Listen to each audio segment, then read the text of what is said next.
عارفة إن أي حد بيعمل وصفة أو بيقدم طبق بيقول أنجح طريقة وأحسن وصفة. أنا مش هستخدم الكلمات دي خالص، لأني لو اخترت ما بين كل المعجنات اللي نفذناها مع بعض هنا فهختار دي. طرية بشكل مش معقول، تنفع لإيه وما تنفعش لإيه؟ لا، هي تنفع لكل أنواع المعجنات سواء حلو أو حادق، حتى البيتزا. وعلشان العجينة جميلة جدا ومخدومة صح، هنفذ بيها وصفة ليها مركزها، هي ضفائر السينابون بالقرفة والطحينة. مختلفة ومميزة وعلى طريقتي، صدقوني في حتة لوحدها خالص، والنتيجة هتعجبكم جدا. يلا بينا نشوف الطريقة على طول مع بعض. بس لأول مرة بتشوفيني أنا رحيب، ما تنسيش تعملي سبسكرايب لايك وشير وتفعلي الجرس عشان يوصل لك كل جديد بقدمه. كل المقادير اللي هقولك عليها بالأكواب، ولكن هكتبها لك تحت الفيديو بالأكواب وبالجرامات. الطبق اللي انت هتستخدميه سواء بتاع العجان أو الطبق اللي انت هتعجني فيه على ايديكي، ضفت نص كوباية من الحليب الدافي، معلقتين كبار من السكر، ومعلقة كبيرة من الخميرة الفورية. أنا بحب جدا أعمل الخطوة دي الأول، أدوب الخميرة سواء في المية أو في الحليب، لأن أنا ما بحبش أحط الخميرة على المكونات الجافة، لأن بعد كده العجينة بيبقى فيها الحبيبات بتاعة الخميرة. بعد كده معايا بيضة واحدة بس، هفصل البياض عن الصفار وهستخدم الصفار دلوقتي. الصفار عطى طراوة للعجينة بشكل مش معقول. ضفت بعد كده معلقة صغيرة من الخل، وهضيف كمان ربع كوباية من الزيت. بياض البيضة سيبيها لأن ديت اللي هندهن بيها ضفائر السينابون في الآخر. هقلب بقى المكونات السائلة بتاعتي كويس جدا جدا مع بعض، وبعد كده هضيف 3 كوبايات كبار من الدقيق المنخول، وأنا استخدمت دقيق متعدد الاستخدامات. ممكن بعد كده نحتاج معلقتين كبار ولا حاجة على حسب ما العجينة تلم معانا. بعد كده ضفت ذرة صغيرة من الملح ومعلقة صغيرة من البيكنج باودر. هبتدي بقى دلوقتي أشغل العجان بتاعي على سرعة هادية لحد ما العجينة تبتدي تلم معايا. ومعايا نص كوباية بس من المية الدافية، طبعا مش هحطها كلها مرة واحدة، هضيف معلقة معلقة لحد ما العجينة تلم معايا. ما تحطوش كمية كبيرة من المية علشان ممكن العجينة تكون سايبة معاكي وبعد كده تضطري تضيفي دقيق، وساعتها النتيجة مش هتبقى حلوة خالص.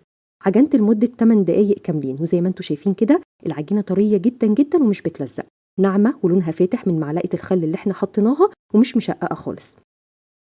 الطبق بتاعي دهنته بدهنة بسيطة من الزيت، وهحط فيه العجينة بتاعتي، وبرده هدهن وش العجينة بدهنة بسيطة من الزيت. اغطيها بعد كده بالاسترتش راب وبعد كده بفوطة، واسيبها بقى على جنب ساعة او ساعة ونص لحد ما تخمر وحجمها يتضاعف. انا عامة قعدت معايا ساعة كاملة.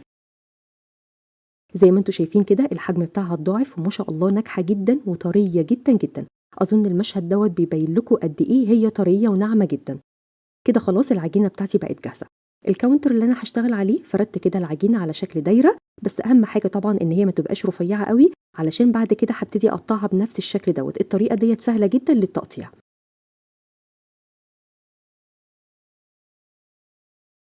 حاولي بقى ان ايديكي كده تكون ميزان علشان كل الكرات تكون قد بعضها الى حد ما، ويبقى جنبك كده صينية علشان ترصصي عليها كرات العجين. طبعا تقدري بعد كده كمان تستخدمي الميزان، انا لوجين ساعدتني في الخطوة ديت، وعملنا كل كورة بوزن 42 جرام. لو عندك ميزان هيسهل عليكي جدا. وكمان حاولي ان انت تعملي مسافة ما بين كل واحدة والتانية.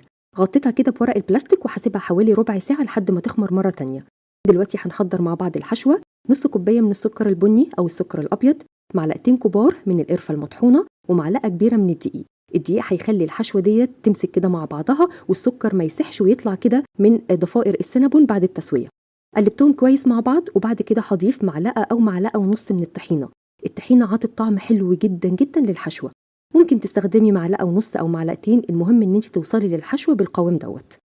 الصينية بتاعتي كمان اللي انا هستخدمها دهنتها بدهنة بسيطة من السمنة، وبعد كده بدرتها بالدقيق. كده كل حاجة بقت جاهزة.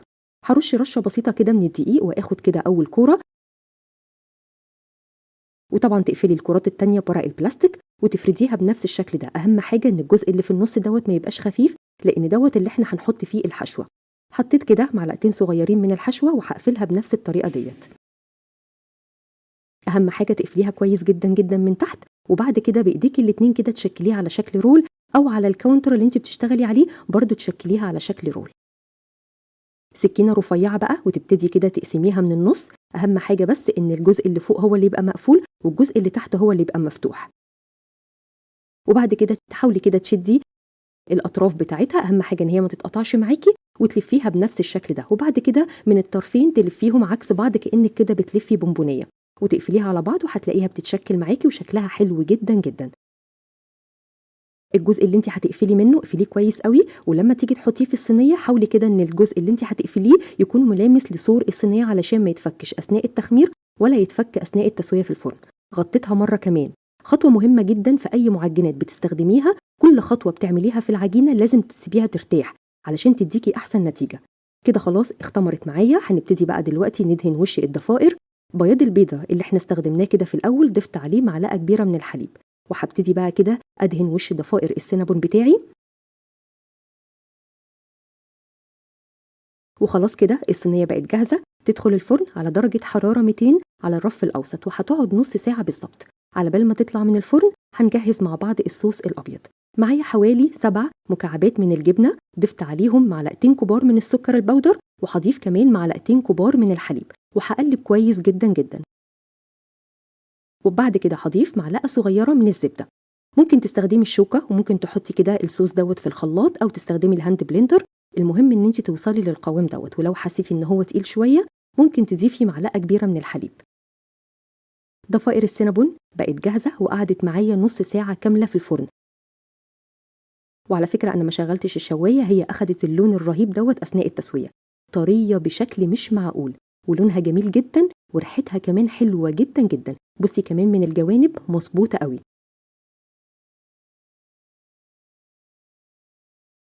انا حبيت اوريها لك كده قبل ما اضيف عليها الصوصات. بصي من جوه عامله ازاي، كانك ماسكه حته قطن في ايديكي. بجد العجينه رهيبه. انا طبعا مش من عادتي ان انا ازين المخبوزات بتاعتي او المعجنات، لان طبعا برجع ادفيها مره تانية، بس الولاد جنبي ما كانوش ساكتين، فقلت اكيد هي هتخلص في نفس اللحظه. ضفت عليها الصوص الابيض، وضفت كمان عليها صوص الطحينه، كان عطيها طعم حلو جدا. وبس كده وصفه النهارده خلصت. اتمنى ان الوصفه تكون سهله وبسيطه عليكي. مستنيه رايك فيها، واشوفكم ان شاء الله على خير. باي باي.